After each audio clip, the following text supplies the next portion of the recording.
Hi, dear learners and viewers. We are back with extending our vocabulary. We are building our vocabulary. We are learning new words on this channel.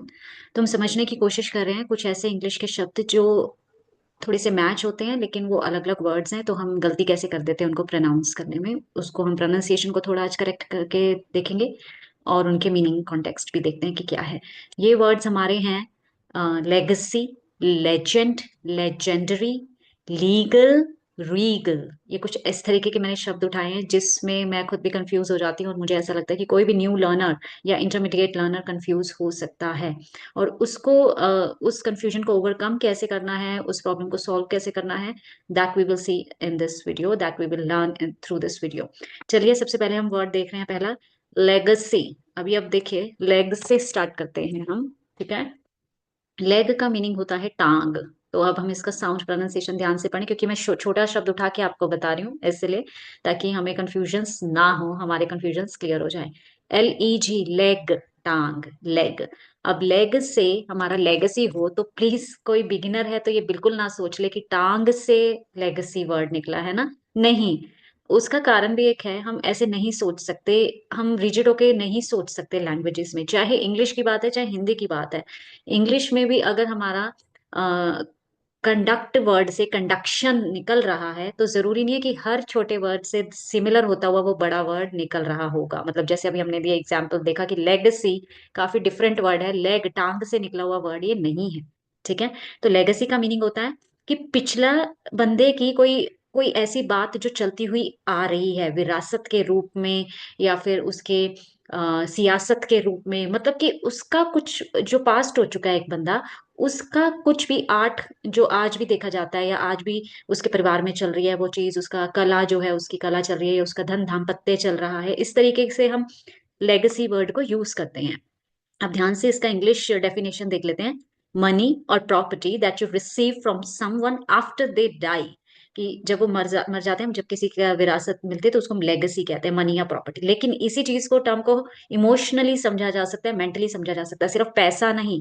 विरासत में आपको कला मिल सकती है, विरासत में जैसे आपने कई बार ये हीरो हीरोइन के इंटरव्यूज में ये वर्ड सुना होगा कि my grand parents legacy, I am an actor, पर मेरे ग्रैंड पेरेंट ने स्टार्ट किया था, पहली बार वो बने थे। जैसे कपूर खानदान, तो Kareena Kapoor and Karisma Kapoor are now enjoying the legacy of their grandfather who started very early in this acting business।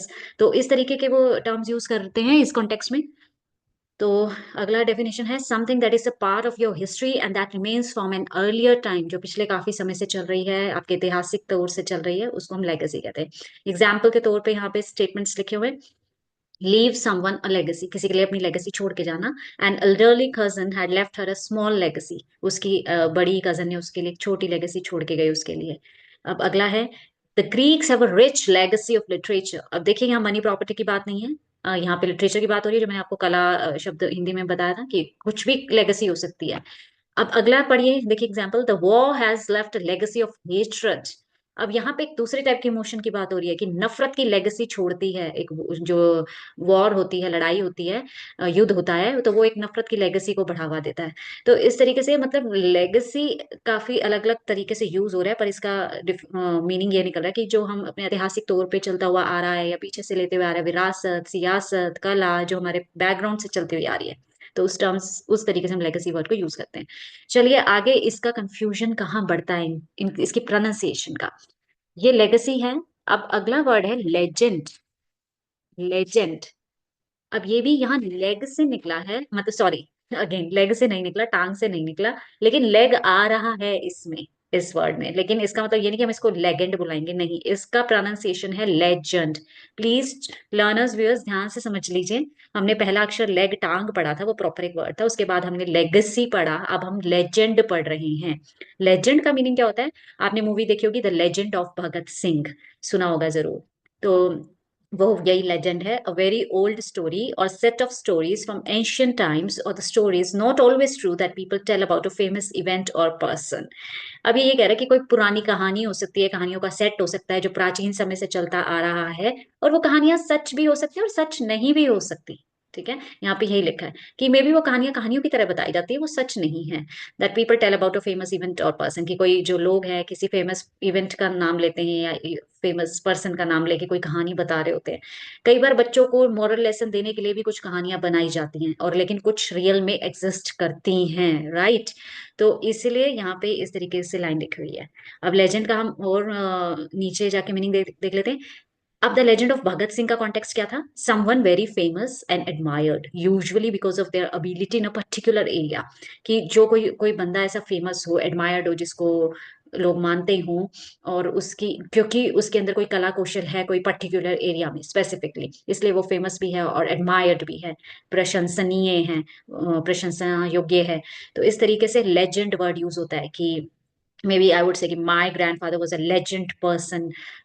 या फिर जैसे यही करीना कपूर या करिश्मा कपूर बोलने की my grand father was a legend actor, right, like this kind of thing. तो इसलिए ये कॉन्टेक्स्ट है the legend of Bhagat Singh.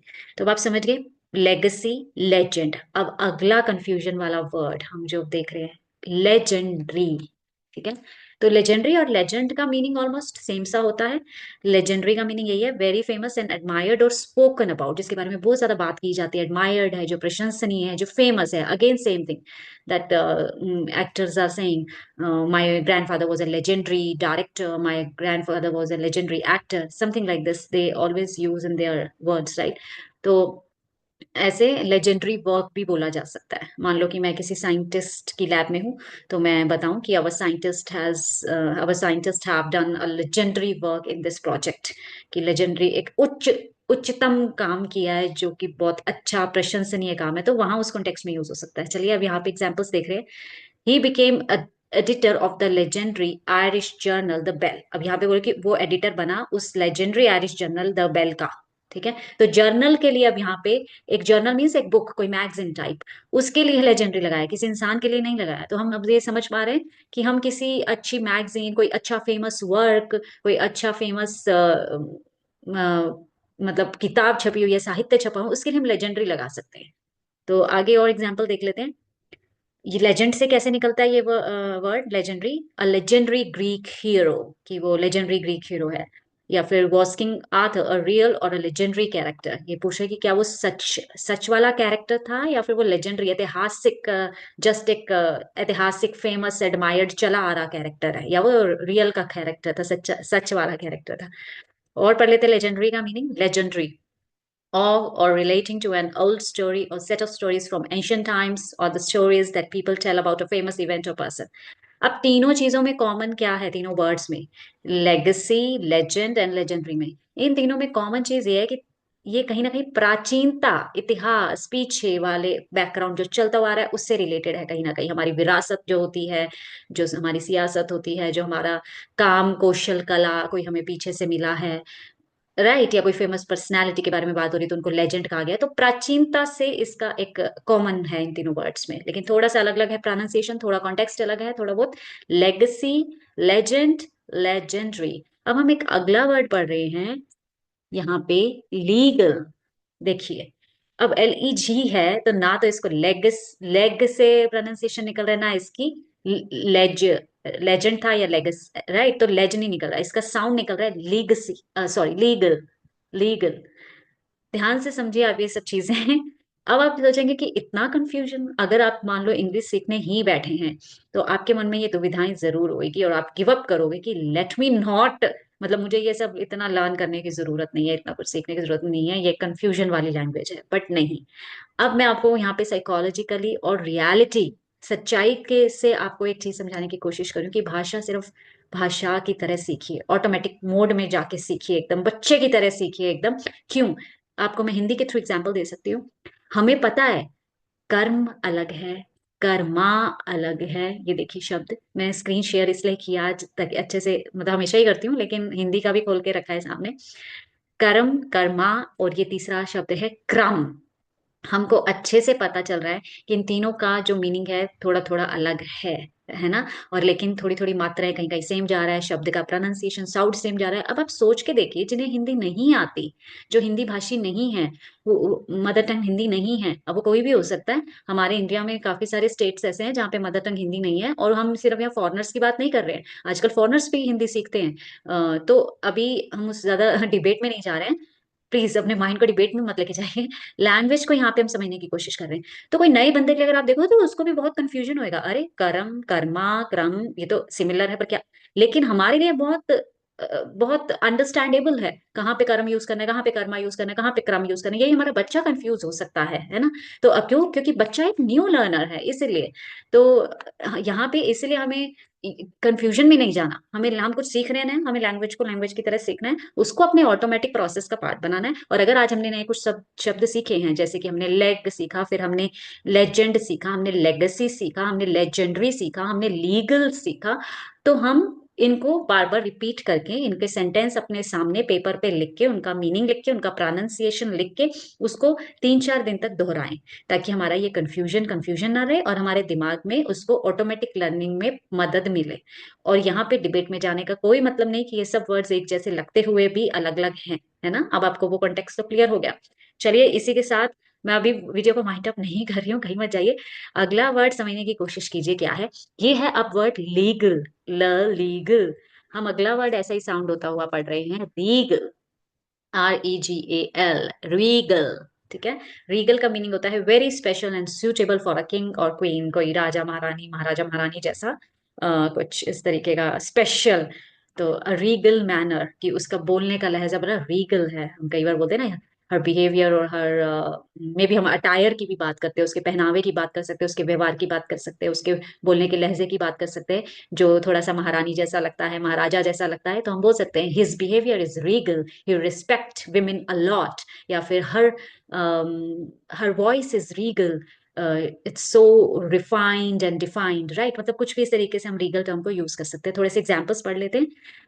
He made a Regal entrance, अब किसी की एंट्रेंस पे ये बात कही गई है कि उसने जब प्रवेश किया तो वो काफी रीगल था, उसने काफी महाराजा तरीके से एंट्रेंस लिया। अब हम यहाँ पे क्या कॉन्टेक्स्ट लगा सकते हैं, आजकल शादियों में ये दूल्हा दुल्हन कितनी रीगल एंट्री लेते हैं, राइट। बहुत सारे बैंड बाजा बजे होते हैं, डांस चल रहा होता है और कुछ बहुत कुछ चल रहा होता है, तो वो महाराजा महारानी की एंट्री से कम नहीं होती है।